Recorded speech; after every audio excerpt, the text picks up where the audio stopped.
ओम पूर्णमदः पूर्णमिदं पूर्णात् पूर्णमुदच्यते पूर्णस्य पूर्णमादाय पूर्णमेवावशिष्यते। ओम शांति शांति शांति। नमस्कार मित्रों। आज की वीडियो में हम बृहदारण्यक उपनिषद के दूसरे अध्याय के प्रथम ब्राह्मण का जो 18वां मंत्र है उसका पाठ करेंगे। तो ये देखते हैं कि ये मंत्र क्या कहता है। तो जो मंत्र वह कहता है, स यत्र एतत् स्वप्नाया चरति ते हास्य लोकाः, अर्थात वह जहाँ उस स्वप्न में आचरण करता है वह ही उसका लोक है। तदुतेव महाराजो भवति, अर्थात वह ही महाराज होता है। उतेव महाब्राह्मणः, अर्थात महाब्राह्मण ही होता है। उतेव उच्चावचम निगच्छति, अर्थात बहुत सारे रूपों को प्राप्त कर लेता है। स यथा महाराजो जानपदान गृहीत्वा स्वे जनपदे यथा कामम परिवर्तेत, अर्थात वह जैसे महाराज जनपदों के ग्रहण करके जनपदों को ग्रहण करके स्वयं के जनपद में स्वयं की जैसी कामना होती है उसके अनुसार बर्ताव करता है। एवमेवेश एतत् प्राणान् गृहीत्वा स्वे शरीरे यथा कामम परिवर्तते, अर्थात उस ही प्रकार से यह प्राण द्वारा ग्रहण करके स्वयं के शरीर में जैसी कामना होती है उसके अनुसार बर्ताव करता है।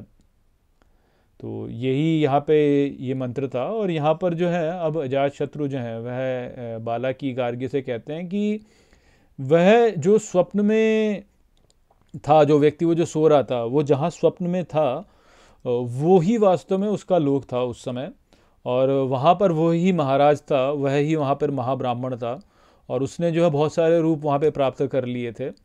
और जैसे एक महाराज जो है वह जनपदों को ग्रहण करके स्वयं के जनपद में जो है स्वयं की जैसी कामना होती है उसके अनुसार वहाँ पे बर्ताव करता है, ठीक इसी प्रकार से यहाँ पर जो व्यक्ति था वो उसके प्राण जो थे, जब वो प्राण ग्रहण हो गए स्वप्नावस्था में, तो वहाँ पर वो जो उस श्लोक में जैसी उसकी कामना होती थी उसके अनुसार ही वह भी वहाँ पे बर्ताव कर रहा था। तो यहाँ पर जो है स्वप्नावस्था और जागृत अवस्था की एकता के बारे में जो है संकेत दिया जा रहा है कि जो स्वप्न है उसमें कैसी अवस्था होती है हमारी। तो स्वप्न में क्या होता है कि हम सो जाते हैं और हम सो करके जो है अपने भीतर ही एक संसार का निर्माण कर लेते हैं। और उस संसार का निर्माण जब हम करते हैं तो उस संसार में जो भी कुछ हो रहा होता है वो हम ही तो वास्तव में स्वयं से प्रक्षेपित कर रहे होते हैं ना वहाँ पे। तो अब इस प्रकार से यदि देखा जाए तो स्वप्न में जो कुछ भी हम देख रहे हैं वह सब कुछ वास्तव में हम ही हैं। और इस प्रकार से ही जो है हमारी हमारी अवस्था होती है। तो वो जो अवस्था है यहाँ पे बताया जा रहा है, एक प्रकार से देखा जाए तो, कि वही अवस्था वास्तव में जागृत में भी है। वही अवस्था जागृत में भी है वास्तव में। कि जैसी हमने कल्पना की है उसी प्रकार से हमारी यहाँ पे इस संसार में भी वास्तव में वैसी ही स्थिति हो जाती है कि जैसी हम कल्पना करते हैं वैसा ही हम निर्माण कर लेते हैं। अब बस अवस्था क्या है कि वो जो पहचान है वह हम अपने इस अहंकार से, अपने इस शरीर से कर लेते हैं, जबकि वास्तव में ये जो तादात्म्य है ये किससे होना चाहिए? विज्ञान में पुरुष से होना चाहिए। और इस विषय में जो है हमको अगले मंत्र में बताया जाएगा कि कैसे विज्ञान में पुरुष जो है वो भगवान विष्णु ही है। जब भगवान विष्णु को दिखाते हैं ना, जो कि क्षीर सागर में जो है वह अनंत शेष के ऊपर सोए हुए हैं, तो उसके विषय में बताया जाएगा अगले मंत्र में। और उसको हम वहाँ पे समझेंगे। यहाँ पर जो है आप इस बात को ही समझिए कि ये जो हमने अपने आप को अपना शरीर माना हुआ है, या ये जो हमने अपने आप को अपना जो यहाँ पे इस संसार में जो एक ये व्यक्ति है जो कि हम हैं, जो हमने अपने आप को ये माना हुआ है, वह जो है वह केवल एक स्वप्न है। वास्तव में वह केवल एक स्वप्न है। जैसे मैंने आपको पिछले मंत्र के विषय में भी बताया था कि उसमें क्या बोला था उन्होंने, कि जो सो रहा था, जब ये सो रहा था ये व्यक्ति, अजातशत्रु ने बालाकी गार्गी से बोला, ये जो सो रहा था और जब ये कुछ देख नहीं रहा था तो ये क्या था? तो विज्ञानमय पुरुष था ये उस समय पर। तो वो विज्ञानमय पुरुष जो है वह किसी भी प्रकार के रंजन से मुक्त है, इसीलिए उसे निरंजन कहते हैं। इसी किसी भी प्रकार के रंजन से मुक्त है। रंजन से अर्थ क्या है यहाँ पे, कि जैसे आप किसी श्वेत वस्त्र पर यदि कोई कोई धब्बा लगा दें तो वो धब्बा जो होता है उससे कहते हैं कि ये रंजित हो गया। ऐसा बोलते हैं ना कि रक्त रंजित वस्त्र थे, किसी ने किसी की हत्या कर दी थी, आपके रक्त रंजित वस्त्र थे। तो क्या वो श्वेत वस्त्र पर जब आप कोई कोई कोई धब्बा मार दें तो वो धब्बा जो होता है उसको ही रंज कहते हैं। और ये जो रंजन है, ये रंजन वास्तव में क्या है कि भाई आपका जो मूल स्वरूप है वह तो विज्ञानमय पुरुष है, परंतु उस विज्ञानमय पुरुष के ऊपर यदि आप कुछ प्रक्षेपित कर दें तो वो उसका रंजन हो जाएगा ना। या आप ऐसे समझ लीजिए जैसे कि मान लीजिए कि सोना है, आपके पास में 1 किलो सोना है। अब आप उस 1 किलो सोने को लेकर के जो है आप उसको 10-10 ग्राम या 20-20 ग्राम के छोटे छोटे टुकड़ों में बांट करके आप अलग अलग प्रकार के उससे जो है अलग अलग प्रकार के आप उससे आभूषण बना सकते हैं। तो वो आभूषण जो है वो तो आभूषण है, परंतु वास्तव में क्या है, तो वास्तव में तो केवल केवल स्वर्ण ही है। और वो जो स्वर्ण है वो मान लीजिए कि वो स्वर्ण जो है वो स्वयं में भी चेतन है, मान लीजिए। यानी अब समस्या यही होती है ना कि आप ऐसे जगत में कैसे बताओ, परंतु आप ये बोल लीजिए कि वो जो स्वर्ण है वह स्वर्ण अपने आप में जो है अपने आप को, क्योंकि भगवान जो है इस जगत का निमित्त कारण भी और उपादान कारण भी है। तो अब हमने जो उपादान के रूप में बता दिया कि भाई सोने से आपने अलग अलग प्रकार के आभूषण बना दीजिए। मान लीजिए कि जो स्वर्णकार है वो भी सोने का ही बना है मान लीजिए, तो उसने जो है वो संपूर्ण स्वर्ण जो था 1 किलो स्वर्ण था, मान लीजिए कि वह स्वयं में ही स्वर्णकार है, वो स्वयं में ही स्वर्णकार है। और उसने अपने अपने छोटे छोटे भाग निकाल लिए और कोई एक कुछ बना दिया, कोई कुछ बना दिया, कोई कुछ बना दिया, कोई कुछ बना दिया, इस प्रकार से बना दिया उन्होंने। तो ये जो अवस्था है वह ही वास्तव में हमारी अवस्था है इस जगत में, कि हमको लगता तो क्या है कि हम एक आभूषण है, परंतु वास्तव में आभूषण नहीं है। क्यों? क्योंकि यदि हम आभूषण हैं तो ये इसको निरंतर ये आभूषण तो नष्ट हो जाएगा ना कुछ समय में, और क्योंकि ये नष्ट हो जाएगा इस कारण से ये वास्तव में है नहीं, क्योंकि ये शुरू में था नहीं, आरंभ में नहीं था ये, और अंत में नहीं रहेगा। परंतु जो स्वर्ण था जिससे हम बने थे वह आरंभ में भी था, वह मध्य में भी था, और वह अंत में भी रहेगा। तो इसलिए वो जो स्वर्ण है वह तो सदा है, परंतु जो जो आभूषण है वह सदा नहीं है। तो अब यदि हम अपने आप को आभूषण मानने लगे हैं तो हम फिर मृत्यु को जाएंगे, और यदि हम स्वयं को स्वर्ण मानें तो हम अमर हो जाएंगे। बस इतना सा ही खेल है, इतनी सी बात है बस सारी। बस हम ये अपने आप को जान नहीं पाते। तो अब आप इसको स्वप्न के रूप में ही समझ लीजिए। स्वप्न जो है वो वास्तव में एक संकेत है हमारे लिए, बताने के लिए कि भाई तुम समझोगी कि तुम्हारी अवस्था वास्तव में क्या है। तो हमारी अवस्था जो है वो इसी प्रकार से है कि देखिए जब हम स्वप्न देखते हैं तो हम स्वप्न में सब कुछ निर्मित कर लेते हैं अपने लिए। हम स्वयं भी कुछ होते हैं, कई बार हम अपना अहंकार होते हैं, कई बार हम कुछ और भी हो जाते हैं, किसी और से भी हमारा तादात्म्य हो जाता है कई बार।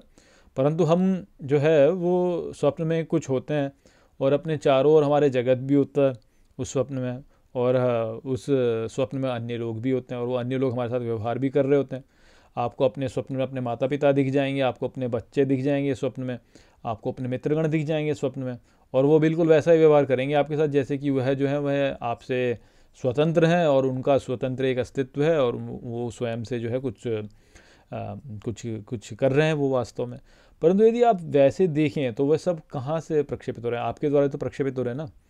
कि आप एक प्रकार से कल्पना कर लेते हैं तो वो उसी प्रकार से जो है उसमें वो भी उसी प्रकार का बर्ताव करने लगते हैं। और यदि आप अपने स्वप्नों को गहरे में समझें तो आप देखेंगे कि स्वप्न में जो कोई व्यक्ति आपको सामने दिखता है वह वास्तव में आपका स्वयं का ही उस व्यक्ति की ओर जो प्रक्षेपण है वह ही होता है वास्तव में। तो स्वप्न की अवस्था में हम ऐसे देख रहे हैं, और हमने स्वयं से ही अपना एक जगत वहाँ पे निर्मित कर लिया होता है, और सब में वास्तव में हम ही होते हैं, क्योंकि हमसे ही तो बाहर की ओर प्रक्षेपित हो रहा है ना। तो ठीक इसी प्रकार से जो जागृत अवस्था है उसमें भी वह ही वाली बात है। हम भी नट हैं, और चारों ओर जो हमारे लोग हमको दिख रहे हैं वह हमारा ही स्वयं का प्रक्षेपण है उनकी ओर। इस बात को मानने में लोगों को समस्या होती है, क्योंकि लोगों को लगता है कि यार मैं एक खुद से कॉन्शियस हूँ, और मेरे सामने वाला जो व्यक्ति है वह भी खुद से कॉन्शियस है और चेतन है वह भी, और उसकी तो मुझे उसका व्यवहार जो है वो मेरे नियंत्रण में तो दिखता नहीं है। मुझे तो ऐसा लगता है कि उसका व्यवहार जो है वो अपना स्वयं ही उसका कुछ हो रहा है। परंतु ऐसा इसलिए होता है क्योंकि हम स्वयं की भावनाओं से उतने अवगत नहीं होते हैं। हम अपनी ये बात नहीं समझ पाते हैं कि कोई व्यक्ति जब हमारे जीवन में आता है तो वो हमारे जीवन में किसी कारण से आता है। वो ऐसा नहीं कि बस ऐसी अकस्मात रूप से कोई भी हमारे जीवन में आ गया।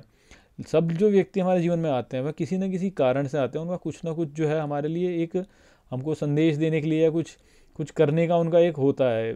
तो जिसे कहते हैं ना कि लाइफ का कोई मीनिंग नहीं लगता लोगों को, तो जिनको लाइफ का कोई मीनिंग नहीं लगता उनको तो ऐसा ही लगता है कि लोग ऐसे ही आ रहे हैं, बस कोई भी कैसे भी आ रहा है हमारे लाइफ में आ जाता है कि भाई मैं यहाँ जा रहा था और उधर से वो व्यक्ति आ रहा था और वो ऐसे ही आ गया बस। परंतु जो इन बातों को और गहरे से समझने का प्रयास करते हैं वह इस बात को समझ पाते हैं कि ऐसा नहीं होता है वास्तव में। हर व्यक्ति जो हमारे जीवन में आ रहा है वो किसी न किसी उद्देश्य से वास्तव में हमारे जीवन में आ रहा है। और एक दृष्टिकोण से देखा जाए तो उनका स्वयं का हमको जो है एक स्वतंत्र, हमसे स्वतंत्र उनका अस्तित्व हम मान सकते हैं, किंतु यदि हम सतर्क हो जाएं बहुत और अपने भीतर के भावों पर जो है हम ध्यान दें और निरंतर जो है उनका निरीक्षण करें, तो हम पाएंगे कि जो दूसरे लोगों का हमारे प्रति जो बर्ताव है वह बर्ताव भी वास्तव में उस ही के आधार पर होता है। जैसे देखिए, आप हमारे जीवन में जो हमारी कथाएं हैं, जो हमारे जो पुराणों की जो कथाएं हैं, उनमें हमको बहुत सारी लीलाएं दिखती हैं, अलग अलग प्रकार की लीलाएं हैं भगवान की।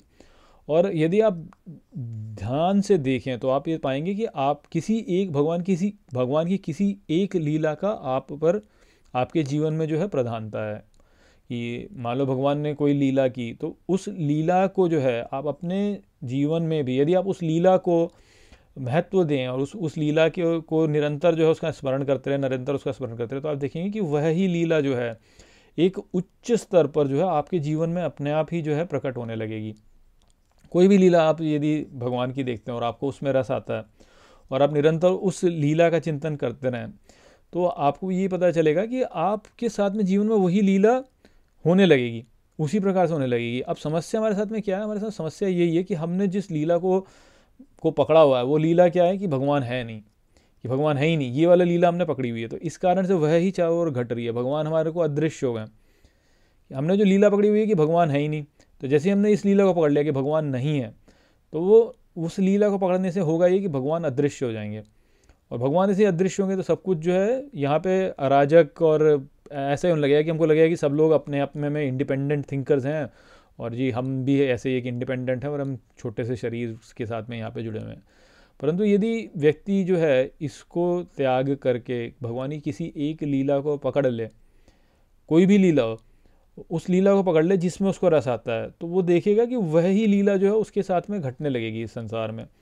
जिससे क्या पता चलता है हमको? जिससे हमें ये पता चलता है कि ये संसार जो है ये हमारी ही भावनाओं का प्रक्षेपण है, हमारी भावना का प्रक्षेपण है। जो हमारे हृदय के भीतर जो बातें आती हैं वो ही वास्तव में घटती रहती हैं। आप देखिए कि जीवन में आप देखेंगे कि सब लोगों के साथ में एक ही प्रकार की घटना बार बार घटती रहती है, बार बार घटती रहती है, बार बार घटती रहती है। तो क्यों होता है? क्योंकि उस व्यक्ति ने एक भगवान की किसी एक लीला को पकड़ रखा है। अब ये हो सकता है कि उस व्यक्ति को वो लीला पता ही ना हो, ये भी हो सकता है कि व्यक्ति को उस लीला का पता ही ना हो, परंतु हमारे मन की जो है कुछ ऐसी भावनाएं होती हैं जिनसे हम निरंतर चिपकते हैं। कुछ ऐसी भावनाएं होती हैं, किसी को तो जो है किसी को किसी एक भावनाओं में जो है किसी एक भावना में रस आता है, किसी को किसी अन्य भावना में रस आता है। जैसे आप देखिए ना, फिल्मों में कुछ लोगों को रोमांटिक मूवी अच्छी लगती है, कुछ लोगों को जो है ट्रेजेडी अच्छी लगती है, कुछ लोगों को कॉमेडी अच्छी लगती है और कुछ लोगों को एक्शन मूवी अच्छी लगती है। तो इससे हमें क्या पता चलता है कि लोगों के भाव अलग अलग हैं। जिसको एक्शन मूवी अच्छी लगती है उसका वीर भाव है, जिसको रोमांटिक मूवी अच्छी लगती है उसका प्रेम भाव है, जिसको कॉमेडी मूवी अच्छी लगती है उसका हास्य भाव है। वो तो भाव बताएं ना, 9 प्रकार के भाव बताएं। तो जिस भी प्रकार का भाव आपके भीतर प्रधान है, तो उसी भाव के अनुसार जो है आपको फिल्में अच्छी लगती है और वही भाव जो है वो आपके जीवन में जो है बार बार प्रकट होता रहेगा। क्यों? क्योंकि वो भाव हमें अच्छा लगता है, तो उसी भाव को हम रस लेते हैं, तो हम उसको एंजॉय करना चाहते हैं। और जब हम उस भाव को एंजॉय करना चाहते हैं तो भगवान बोलते हैं कि ठीक है, तो मैं तुमको इसी भाव का रस देता हूँ। अब समस्या यही है कि हमको गहरे में ये पता नहीं है कि हमको क्यों कोई भाव अच्छा लगता है। और यदि हमको गहरे में ये समझ में आ जाए कि हमको ये भाव क्यों अच्छा लगता है, तो हम उसका अच्छे से रस ले सकते हैं। और समस्या यही कि हमको गहरे में पता नहीं है कि हमको कोई रस क्यों अच्छा लगता है, इस कारण से हम उसका रस भी ढंग से नहीं ले पाते। जैसे कोई कॉमेडियन है, जब फिल्म टीवी पर कोई कॉमेडी करता है तो वो कैसे भी बर्ताव करता है, वो एक मूर्ख व्यक्ति की जैसे बर्ताव करता है ना। तो अब मान लीजिए कि हमको भी जो है हास्य भाव में आनंद आता है, परंतु हमको गहरे में जो है वो समझ में नहीं आया कि ये क्यों हमको अच्छा लगता है। तो हमारे साथ भी क्या होगा, हमारी भी मजाक होती रहेगी। जैसे फिल्मों में जोकर जो होता है वो जैसे काम करता है, सब लोग उसमें हंसते हैं ना, तो ठीक इसी प्रकार से हम हो सकता है कि हमको भी हास्य भाव अच्छा लगता हो, किंतु वो गहरे में हम समझ नहीं पाते हैं कि वो हास्य भाव हमको क्यों अच्छा लगता है। तो हमारे साथ भी ऐसा होता रहेगा कि हमारी भी मजाक होती रहेगी पूरे समय, लोग हमारी मजाक लेते रहेंगे, लोग हमारी मजाक लेते रहेंगे, और हमको समझ में भी नहीं आएगा कि लोग हमारी मजाक बार बार क्यों लेते रहते हैं, क्योंकि गहरे में हमने अभी उन भावों को समझा ही नहीं है। ऊपर से हमने कुछ और प्रक्षेपित कर दिया। मान लीजिए आपको गहरे में तो आपको ये लगता है कि भाई मुझे हास्य भाव अच्छा लगता है, और ऊपर से आप बोलें कि नहीं मेरा मान सम्मान होना चाहिए, तो क्योंकि ये परस्पर विरोध हो गया दोनों में, इस कारण से जो है आपकी लोग मजाक भी लेते रहेंगे और आपको दुख भी होता रहेगा। परंतु यदि आप समझ जाएं कि भाई मेरे को हास्य भाव अच्छा लगता है और इस कारण से मुझे हास्य भाव अच्छा लगता है, तो फिर आप जो है अपने जीवन का जो आपका बर्ताव है उसको नियंत्रित कर पाएंगे और आप रस ले पाएंगे उसका। तो ये हमारी अवस्था है जागृत में, जिस कारण से हमको दुख उत्पन्न होता है, क्योंकि हम दो चीज़ों में फंस के रह जाते हैं और समझ नहीं पाते हैं कि यानी क्या हो रहा है हमारे साथ। और उसके लिए हमको जो है आत्मान्वेषण की आवश्यकता होती है कि हमको भाई कोई एक भाव अच्छा लगता है तो क्यों अच्छा लगता है, किस प्रकार से वह दिव्यता से जुड़ा हुआ है। हम दिव्यता से उसको जब जोड़ेंगे तो दिव्यता से जोड़ने पर वो जो भाव है वह ठीक प्रकार से हमारे जीवन में आगे प्रकट हो सकेगा, और वह भाव जो उससे हमारी गति भगवान की ओर बढ़ेगी। और ये जो हमारा शरीर से तादात्म्य हो रखा है, और ये जो छोटे से इस शरीर से, छोटे से इस मन से जो हमारा तादात्म्य हो रखा है, वो तादात्म्य हमारा हट जाएगा, और जो विज्ञानमय पुरुष है उससे हम जुड़ सकेंगे। तो वो यहाँ पे हमको समझाया जा रहा है कि कैसे स्वप्न अवस्था और जागृत अवस्था के बीच का संबंध है। अब अगले मंत्र में जो है सुषुप्ति से जो है इस बात को बताया जाएगा कि कैसे हम विज्ञानमय पुरुष हैं। तो उसको हम कल के वीडियो में समझेंगे। आशा करता हूँ कि मैंने इस मंत्र को आपको ठीक प्रकार से समझा दिया होगा। चलिए उसी के साथ इस वीडियो को यहीं पे समाप्त करते हैं। नमस्ते।